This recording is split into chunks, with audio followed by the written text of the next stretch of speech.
Hola, bienvenidos a el tercer episodio del podcast La Pregunta del Millón. Hoy estamos con esta belleza, Claudia Uribe. Ella es experta en todo el tema de planeación financiera, desde pensiones, desde estructuración de patrimonio, impuestos, pero lo más importante es que es creadora de contenido, escritora, empresaria y bueno, un perfil que me emociona muchísimo traer al podcast porque una mujer de esas berracas que a mí me gustan y que tienen mucho de qué hablar en términos financieros y pues justamente por eso te trajimos por acá. Juli, muchas gracias por invitarme. Estoy muy contenta de compartir este espacio contigo. Ahorita detrás de cámaras estábamos hablando un montón de cosas que dijimos, ay, ¿será que nos va a quedar contenido para el episodio? Pero sí, siempre hay cositas de qué conversar. Por supuesto, Clau.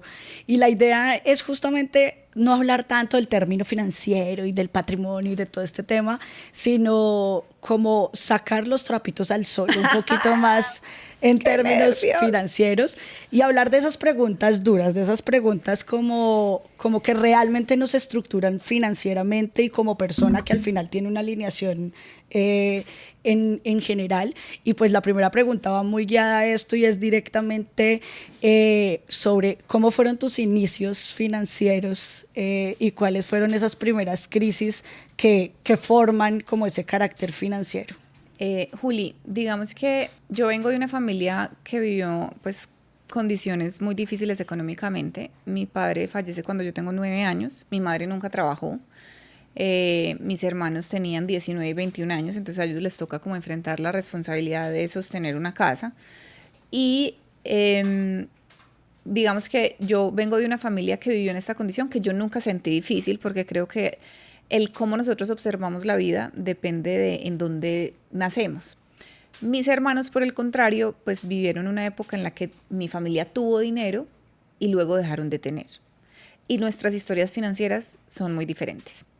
Yo crecí en una casa en donde había que contar qué era lo que había para comer, pero yo nunca tuve esta sensación de que hacía falta, sino que eso era lo que había. Y en ese entonces no existían las redes sociales ni los celulares para que uno estuviera comparándose con nadie, entonces uno decía, pues esto es lo que hay. Mi madre siempre fue muy enfática en medio como de su ignorancia financiera, de que si no había, ella no me decía no hay, sino que me decía qué hacemos para conseguir. Sí. Entonces siempre tuve como esta venita de vender cosas o de hacer cosas para generar dinero. Entonces la primera vez que yo tengo conciencia de haber tenido relación con el dinero de manera muy directa fue cuando empecé a vender cositas en el colegio.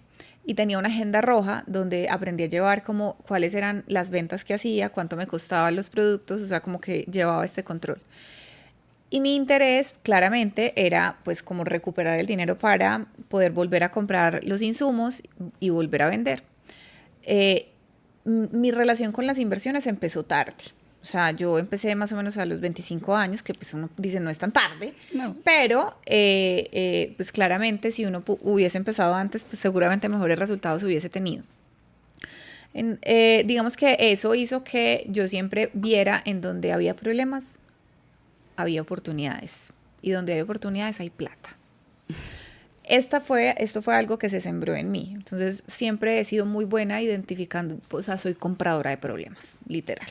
Donde yo veo que hay problemas, debe haber algo por solucionar y si hay algo por solucionar, hay algo que puede generar ingresos. Ese es el mindset 100% emprendedor que sí. Pienso que es una de las lecciones más valiosas que puede tener una persona en términos de dinero, ¿no? Sí. Y es como, si tú aprendes a solucionar un problema, hay plata de por medio usualmente y si el problema existe, la solución cuesta. De hecho, tú empezaste a emprender siendo muy chiqui, ¿no? O sea, sí. Como a los 13 años, si no estoy mal. También, entonces, toda mi vida. Pero fíjate en algo bonito y es que entiendo que tus padres fueron emprendedores, ¿cierto? O sea, ellos eran independientes. En mi caso, pues digamos que mi papá siempre fue empleado y vengo de una familia de empleados. Sí. Entonces, como que enfrentarte a esa realidad es muy difícil porque ellos piensan que uno está chiflado. Total.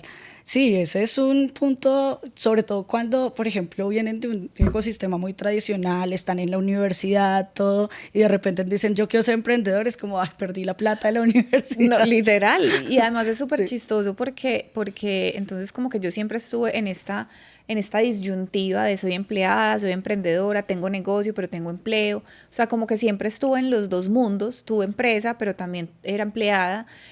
Tuve temporadas en las que tuve empresa únicamente y me dediqué 100% a la empresa, que yo creo que fue uno de los mejores momentos de mi vida. Pero entonces siempre estaba como esta presión social de la familia de, uy, ¿y si le pasa? ¿Y si ve? ¿Y si se le quiebra el negocio?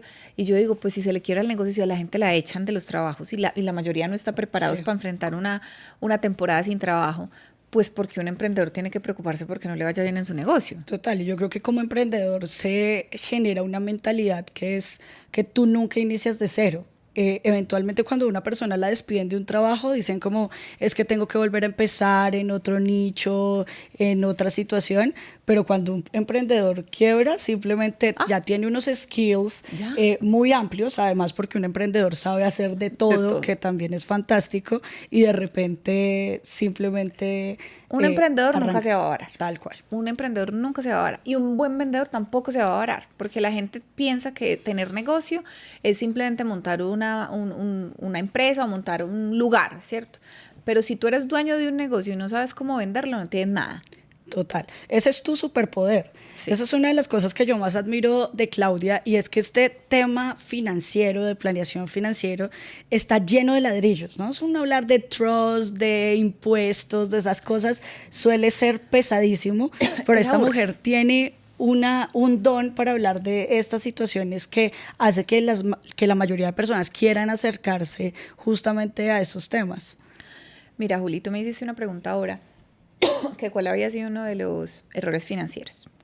Y creo que ese es uno de los motivos por los cuales yo termino en este mundo de las redes sociales. Cuando tenía como, ponle tú, unos 22 años aproximadamente, me ofrecen una tarjeta de crédito. Y pues adivina qué hice. Pues gastarme la plática de la tarjeta de crédito en una pinta que no me podía pagar, que valía más que el salario que yo me ganaba en ese entonces, que difería esa vaina 24 meses. ¿Por qué? Porque yo recuerdo cuando estaba pasando por el centro comercial con la tarjetica en la cartera, pensando qué iba a hacer con ese dinero, no precisamente pensando en multiplicarlo, sino pensando en gastármelo, y yo no entendía cómo funcionaba ese instrumento. Y estaba estudiando administración financiera. O sea, uno dice, porque uno piensa que la academia te da herramientas reales, pero la academia, lamentablemente, la mayoría te da herramientas conceptuales, pero no que te permiten tomar decisiones en la vida real, en la práctica.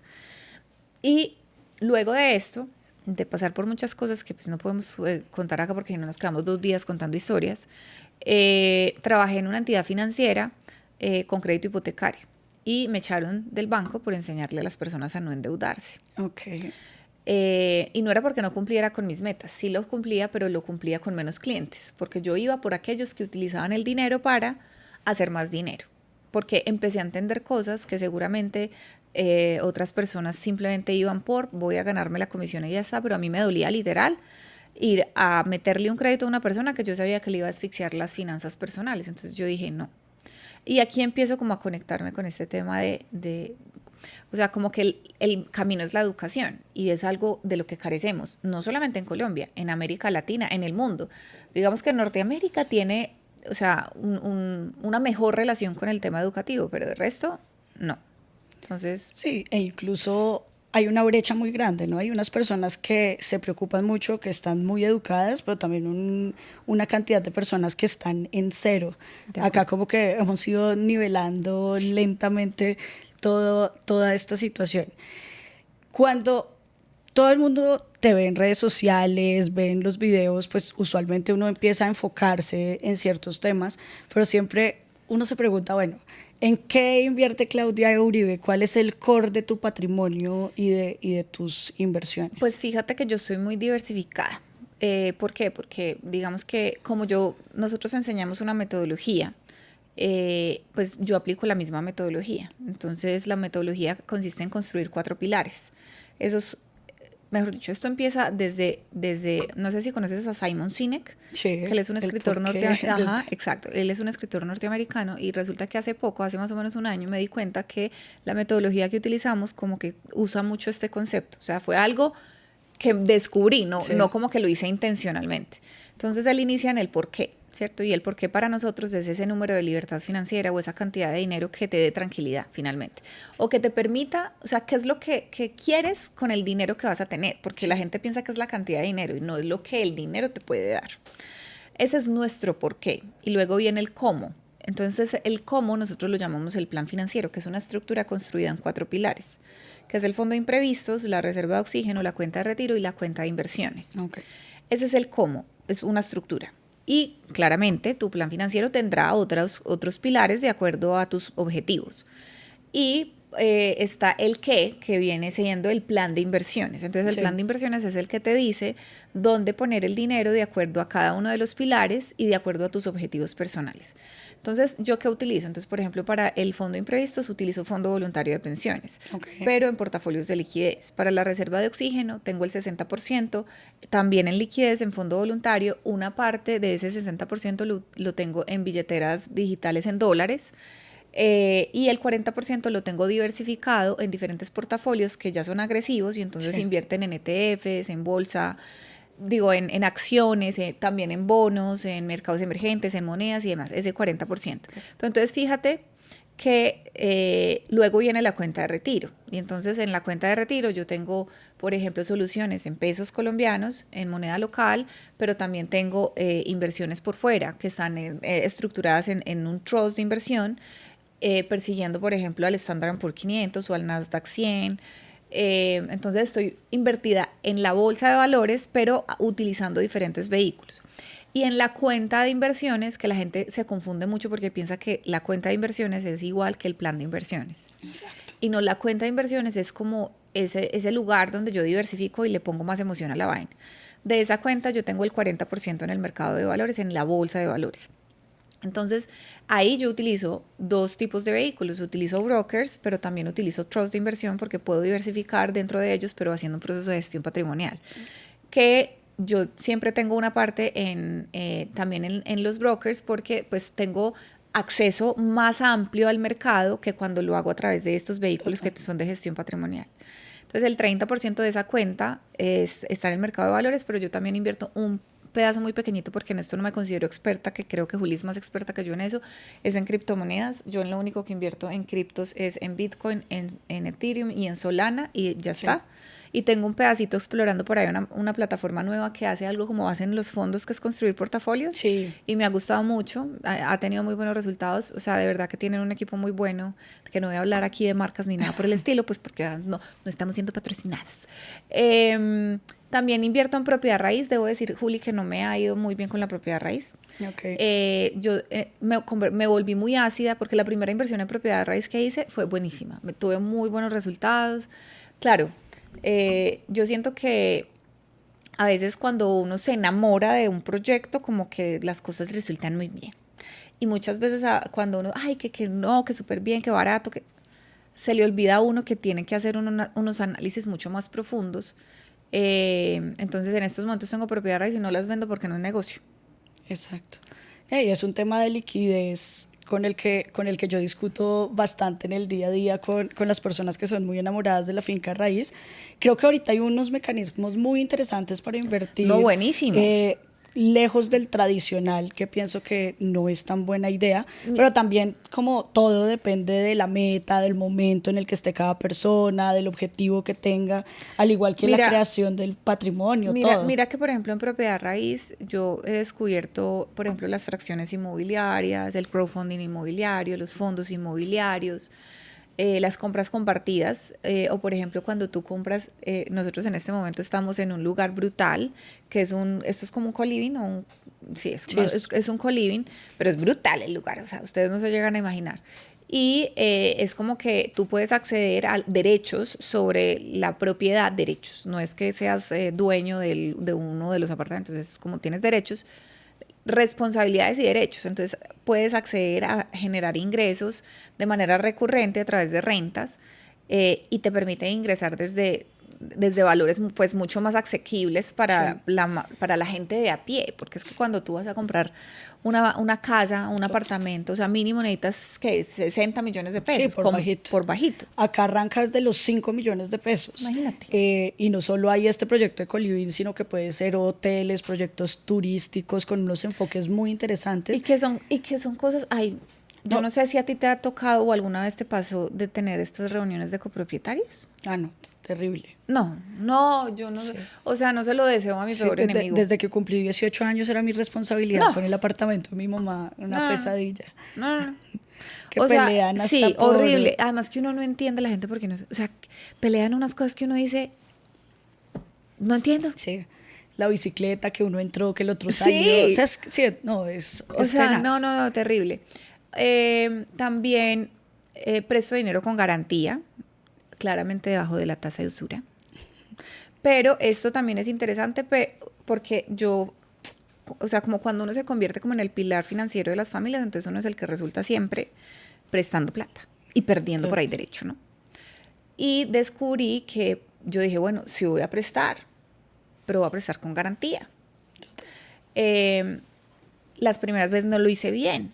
Y entonces me di cuenta que para hacer esas cosas, pues uno necesita asesorarse de un abogado para que salga bien. Porque si no, pues lo que resultas haciendo es prestas la plata, te pagan al principio y luego échate las bendiciones porque esa plata se pierde. Pero pregunta como de reinado. O sea, si tuvieras que escoger una sola inversión para empezar desde cero, de estructurar, ¿qué inversión escogerías? Digamos que para empezar, la bolsa.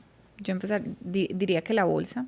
Yo pienso que lo que pasa es que la experiencia que nosotras dos tenemos no sería referencia para muchas personas. Yo pienso que alguien que está empezando y que no tiene idea de absolutamente nada, pues hoy existen las cuentas de ahorro remuneradas, que es como lo más básico. Sí. Creo que una manera de acercarse al mundo del mercado de valores también son los fondos de inversión colectiva, que invierten en el mercado de valores, pero que ya tienes como una compañía que ha hecho previamente un análisis de los riesgos que hay en el mercado, el riesgo de contraparte, de liquidez de los activos. Entonces, como que eso es lo básico, ¿cierto? Cuentas de ahorro remunerada, fondos de inversión colectiva, los fondos voluntarios de pensiones son muy buenos. No voy a hablarles de temas tributarios acá, pero es una alternativa muy interesante porque tú trabajas con la retención en la fuente que se iría para la DIAN de los rendimientos. Entonces, esos 3 vehículos yo empezaría por ahí. Okay. Porque, ¿qué pasa? Mira, hoy hay plataformas, tú sabes que hay brokers, tanto nacionales como internacionales, y las personas empiezan a invertir, pero se les olvida que eso tiene costos de transacción. Claro, e impuestos y obligaciones. Y que los brokers, amores, los brokers viven desde las transacciones. Al broker no le importa si a ti te va bien o te va mal. Al broker lo que le interesa es que tú compres y vendas y que hagas transacciones dentro de la plataforma.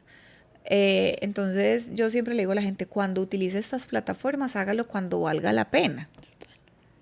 Sí, yo veo que un error que es muy común entre los inversionistas es que piensan que invertir es poner el dinero y ya, ¿cierto? Sí. Y a la larga invertir es como tener cualquier otro negocio. O sea, si tú vas a montar una panadería, vas a prestar plata, lo que sea, desde lo más pequeño hasta lo más estructurado, hay que tener una estructura de costos, hay que tener asesoría legal, por lo menos básica, y no se trata de que tengan que contratar un pool de 10 personas, pero sí de educarse y entender como todos estos aspectos. Y justamente para finalizar, Clau, la idea de este podcast es justamente de esas preguntas difíciles sobre el dinero, ¿no?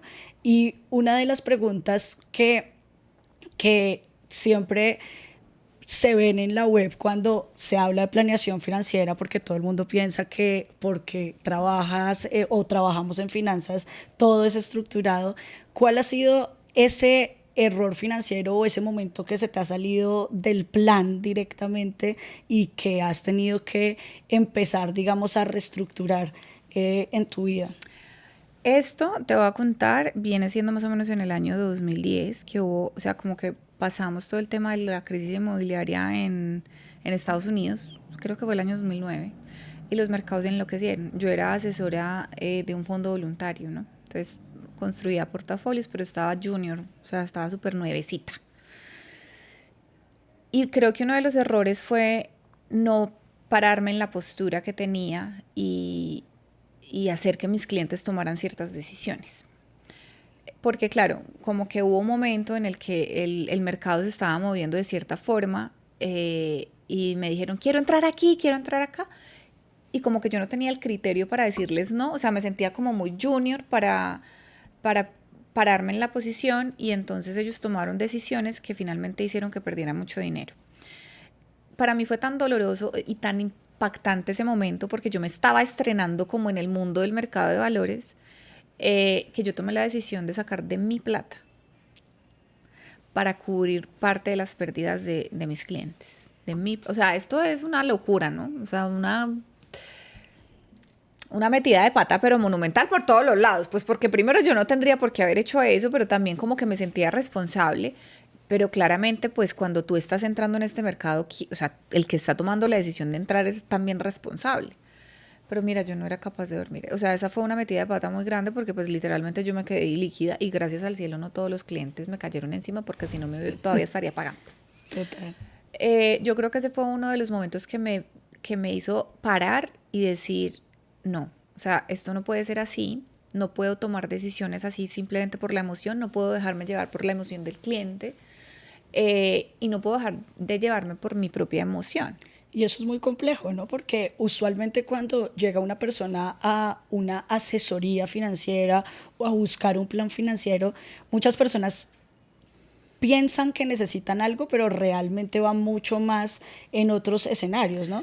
Y en términos, por ejemplo, de inversión, muchas personas necesitan organizarse financieramente primero antes de empezar a invertir. Hay otras que necesitan invertir cuanto antes porque se quedan en la planeación y es muy diverso, pero es muy difícil ir en contra de pronto del usuario, de lo que piensa que es lo que necesita. Eso es una de las partes más difíciles, Juli, porque es muy chistoso. Las personas pagan por acompañamiento, pero entonces porque esto es como si nosotros fuéramos el médico financiero, pero entonces cuando el médico financiero te está haciendo un diagnóstico y te está dando las instrucciones y tú no quieres aplicar, o sea, como esas instrucciones que te dio tu médico financiero, que nosotros los llamamos Money Strategist, entonces luego tienes una siguiente sesión, no aplicaste lo que te dijo. Eso es como cuando uno va donde el nutricionista y le dice, mira, eres alérgico a este alimento, pues tienes que quitarlo de tu plan de alimentación, y vuelves y estás jodido en los triglicéridos o el colesterol, pues claramente estás así porque no seguiste las instrucciones del experto. Y luego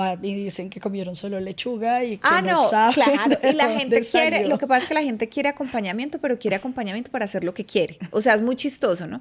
Pero cuando tienes acompañamiento tienes que estar dispuesto a incomodarte y a seguir al profesional que quiere guiarte para acercarte al objetivo que tienes. Porque a veces uno piensa que está haciendo las cosas para acercarse y mentiras que lo que está haciendo es metiendo la pata y alejándose de ese objetivo. Entonces ese es uno de los retos más grandes. No, y ahí hay un tema enorme respecto al ego, respecto a tus traumas infantiles, respecto al manejo del dinero, a cómo percibes el éxito, por ejemplo, porque el éxito suele ir muy ligado de las buenas finanzas, ¿cierto? Pero la realidad es que no es así. Y cuando la persona llega a ese resultado financiero, se da cuenta que está bien lejos del tema del éxito y es un contraste bastante interesante. De hecho, ayer estaba dictando una clase sobre inteligencia financiera, entonces me acuerdo que hubo un estudiante que decía, es que qué clase tan rara. Porque estaba hablando de hormonas, estaba hablando del manejo de las emociones, estaba hablando de cómo nosotros nos vinculamos con las emociones que están en el cuerpo, de cómo estar presente, de cómo identificar si tengo ansiedad o depresión, o sea, cosas que uno piensa que no están relacionadas con dinero, pero que lo son todo. Porque si tú no tienes inteligencia emocional, sencillamente no vas a tomar buenas decisiones en cualquier ámbito de tu vida, en cualquier dimensión. Y a lo que menos le gastamos dinero es al desarrollo interior. Y la realidad es que todo lo que pasa afuera es simplemente la manifestación de lo que está pasando adentro. O sea, si te expandes afuera es porque internamente estás creciendo, pero no es al contrario. O sea, la gente dice, es que este personaje tiene mucha plata. Puede tener mucha plata y puede estar súper deprimido y puede tener los peores resultados. O yo siempre digo, caras vemos, billeteras no sabemos, porque entonces uno dice, no, es que tiene la casa no sé cómo, tiene el supercarro. Puede que para esa persona eso sea el éxito, pero que en la cuenta bancaria no tenga ni un peso, sino que tenga una mano de deudas impresionante. Entonces eso no nos dice nada. completamente de acuerdo. Clau, y por último, ¿cuál es tu pregunta del millón en términos financieros? Yo no sé, pero cuéntame más como de la pregunta, o sea, la pregunta del millón que me han hecho, que yo haría, que No, la pregunta del millón que tú te haces para concebir todo el tema del éxito financiero, de tu éxito personal. eh, la pregunta del millón es si me apasiona lo que hago. Yo siempre le digo a la gente que el que sea capaz de sobrevivir haciendo lo que hace y que le, o sea, y que le paguen por eso, ya tiene el, o sea, no el cielo ganado, sino como ya estás viviendo el sueño. Sí. Eh, yo creo que aunque he pasado por momentos muy difíciles, pues como que siempre he vivido el sueño, o sea, en diferentes etapas o momentos de mi vida. Sería eso, estás haciendo lo que realmente te apasiona, lo que te mueve sin importar el dinero, porque es que hay muchas personas siempre están pensando en la cantidad, están Total. pensando en el número. Y yo pienso que el número es añadidura, es el resultado, es la consecuencia de que tú estés tan conectado con lo que estás haciendo que digas, ay, puta, ¿en qué momento llegamos acá? Sí, y al final el resultado es justamente esto lo haría gratis y la respuesta Sí, es sí. Y sí, yo pienso que en términos de educación y sobre todo educación financiera, que suele ser un poco ladrilludo, es un tema muy vocacional, sí, ¿no? de acuerdo. Y yo siento que casi siempre se llega a esta misma pregunta y entonces esto, ¿usted por qué enseña si le va tan bien? Y es como, Sí, también nos lo preguntamos a veces, sobre todo cuando no hacen tanto caso y a mí me hay apasiona. caídas en el mercado, pero la realidad es esa, es pasión, es seguir aprendiendo y creo que ahí se une todo, ¿no? Hay una frase que siempre menciono que dice, para crecer hay que ayudar a otros a crecer. La mejor manera de crecer es ayudar a otros a crecer. Y o sea, por ejemplo, la interacción humana para mí es vital. Yo soy súper kinestésica, entonces yo siempre le digo a la gente, si no quiere abrazos, si no quiere besos, no se me atraviese.